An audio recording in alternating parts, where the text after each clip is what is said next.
এই ছেলেটা একদিন জানতে পারে তার বাবা একজন বিশাল রাজ্যের রাজা। ছোটবেলায় তিনি তাকে আর তার মাকে একা ফেলে চলে গিয়েছিলেন ঠিকই, কিন্তু আজ সে তার ছেলেকে নিজের উত্তরাধিকারী বানাতে চায়। ছেলেটার নাম জনি। সে একজন সাধারণ মেকানিক মাত্র, যে একটা ছোট কার শপে কাজ করেই নিজের জীবন চালাচ্ছিল।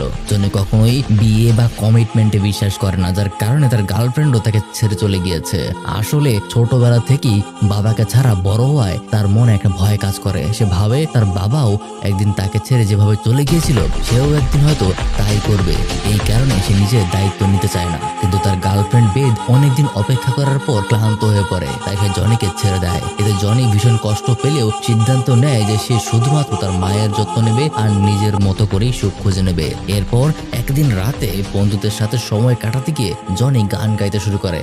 আর ঠিক তখনই প্রুডেন্স নামের একটা মেয়ে তার জীবনে আসে। সে নিজেকে ইংল্যান্ডের ডিউকের উপদেষ্টা হিসেবে পরিচয় দেয় এবং জনিকে জানায় তাকে ডিউকের সাথে দেখা করতে হবে। আর শুধু তাই নয়, সে একটা জন্ম সনদ দেখিয়ে প্রমাণ করে যে জনি নাকি সেই ডিউকেরই ছেলে। এটা শুনে জনি অবাক হয়ে যায় এবং রাগে সেই প্রস্তাব প্রত্যাখ্যান করে, কারণ সে সেই মানুষের সাথে দেখা করতে চায় না যে তাকে ছোটবেলায় ছেড়ে চলে গিয়েছিল। কিন্তু পরের দিন সে তার মা ডটির কাছে সত্যটা জানতে যায়। তখন তার মা পুরুত্বের গল্পটা খুলে বলে কিভাবে সে আর ডিউক উইলিয়াম একে অপরকে ভালোবাসতো, কিন্তু পারিবারিক চাপে তাদের আলাদা হতে হয়। এরপর ডটি জানতে পারে যে সে গর্ভবতী, কিন্তু উইলিয়ামের সাথে সে যোগাযোগের সব চেষ্টা করেও ব্যর্থ হয়। তাই সে একাই জনিকে বড় করে তোলে। মায়ের কথা শুনে জনি অবশেষে তার বাবার সাথে দেখা করতে রাজি হয় এবং প্রাসাদে পৌঁছে যায়। সেখানে প্রুডেন্স তাকে ওখানকার সবকিছু ঘুরিয়ে দেখায় এবং শেষে ডিউকের সাথেও দেখা করায়। কিন্তু বহু বছর পর বাবা ছেলের এই সাক্ষাৎটা খুব একটা ভালো হয় না, কারণ উইলিয়াম মনে করে জনি হয়তো টাকার জন্য তার কাছে এসেছে।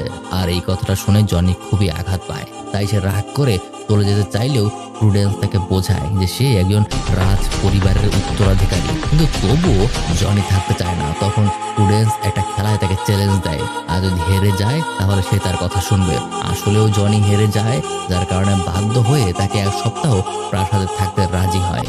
এরপর গল্পে আমরা দেখি জনি প্রুডেন্সের সাথে ফার্মে গেলে সেখানে প্রিন্স নামের এক বৃদ্ধ তাকে স্বাগত জানায়, কিন্তু জনির চোখে পড়ে একটা বহুদিন নষ্ট গ্রাইন্ডিং মেশিন আর তার পাশে জমে থাকা বিটরুটের দিকে। সে জানতে পারে এগুলো থেকে আর তেমন এখন লাভ হয় না। ফার্ম থেকে ফেরার পথে প্রুডেন্স চায় জনি এর দায়িত্বটা নিক। সে নিজের কষ্টের গল্পও শোনায় যে কিভাবে ছোটবেলায় বাবা মা হারিয়ে উইলিয়ামের কাছেই সে বড় হয়েছে।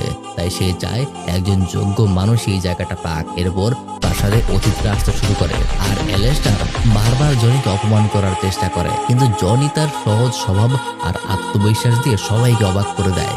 হোক সেটা ঘোড়ায় চড়া আর সবার সাথে মিশে যাওয়া, এমনকি রান্নাঘরে